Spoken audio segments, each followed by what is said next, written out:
looks I so know, look at it. damn good. Look at them waves. Oh my god, look at it. It looks really good. Hey, it's Cliff, and if you did not see the news, US inflation reached 8.6% for the month of May. Now, it is becoming ever more clear that we're moving towards a recession. It's becoming so clear that even Cardi B is predicting a recession. So, to actually confirm that we have a recession, what we need is 2 consecutive quarters of negative GDP. Our first quarter so far, we saw negative 1.5%, and the second quarter should be coming out shortly. And it is, of my opinion, that we are well into a recession at this point. We're probably going to see negative GDP.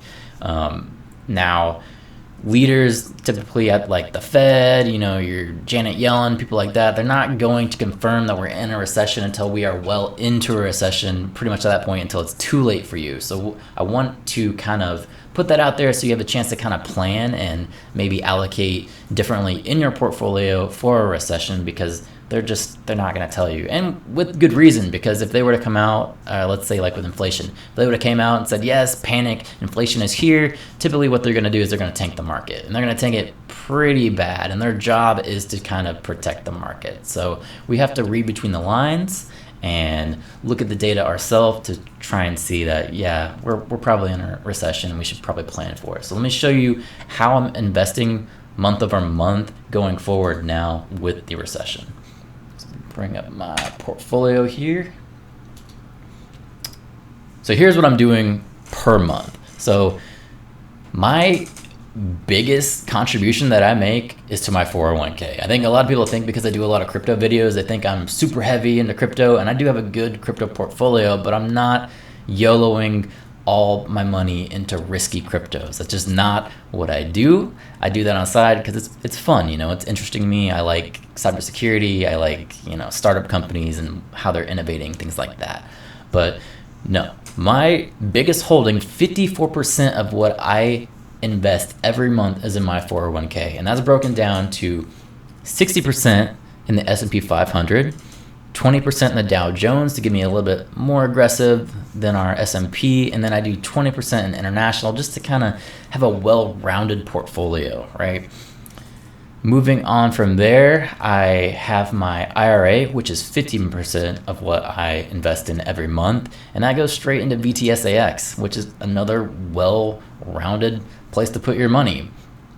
From there, 14% I invest in Bitcoin because that's just something I believe in, and from the track record, if you go back and actually look at the prices, Bitcoin outperforms even the S&P. So, and I'm a big fan of the technology. I love everything about Bitcoin. I'm a huge Bitcoin fan. I wouldn't quite say I'm a maximalist because I do have other cryptos, but I will probably be investing in Bitcoin until I retire, or if something major happens, then maybe I would stop. But for now, I'm a big fan of Bitcoin.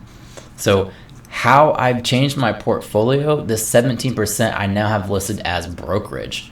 In the past, this 17%, this is something that I would kind of YOLO into, to be honest. This was something that I reserved for risky investments that I thought were really interesting. So this 17% is how I build up my Sologenic crypto portfolio. It's how I dollar cost averaged into Corium. It's, I took a chance on Atom, even though Atom, to be honest, has been a really bad investment. I would definitely tell you to stay away from the Cosmos network at this point. Hasn't worked out for me, but that was the whole point of the 17%, was that I could take risk on things and kind of have a little more fun with my portfolio.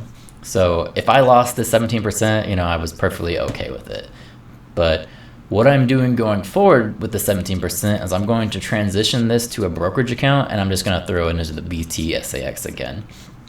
So my idea for this money is that, one, I could possibly be going through a career change, and that might have me move. I'm going to need to save up money within the next year if I'm actually going to leave this job and, try to move on to something different, hopefully make a lot more money.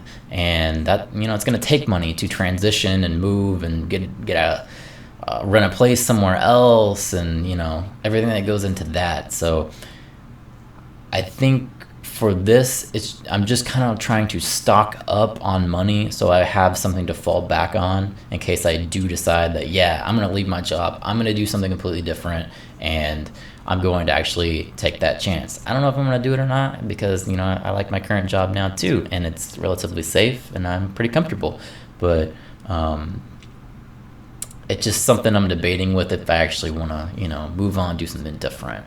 Now, I'm still going to invest into this brokerage with that 17% because if I don't switch careers, I'm going to fall back on that money to have a down payment for a house. And that's probably within like the next 4 to maybe 10 years at the most. I'm planning on using that money. I'm going to cash it out. I'm going to put a down payment on a house, and that's how I'm going to roll with that one.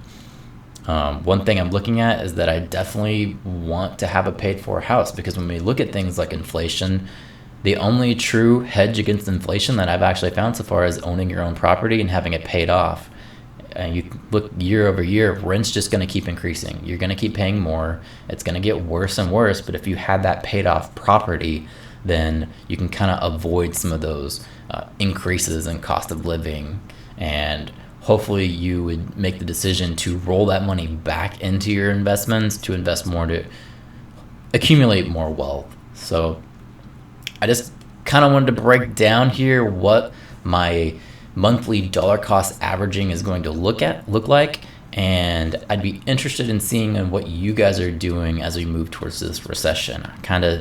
I've seen different strategies where people, they have rental properties that are kind of helping them out. There's all kinds of different things going on, like I-bonds people are investing in. And I just kind of wanted to take the pulse of what the community is doing.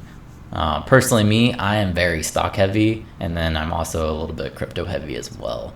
But it is my belief that the US will pull out of this recession like we always do, and we're going to see new all-time highs in the stock market, and a lot of money is going to be made. So while the stock market is down, this is something that we want to invest in. We want to invest in a lot while it's down. It's on sale, right? Anyway, that's pretty much the video.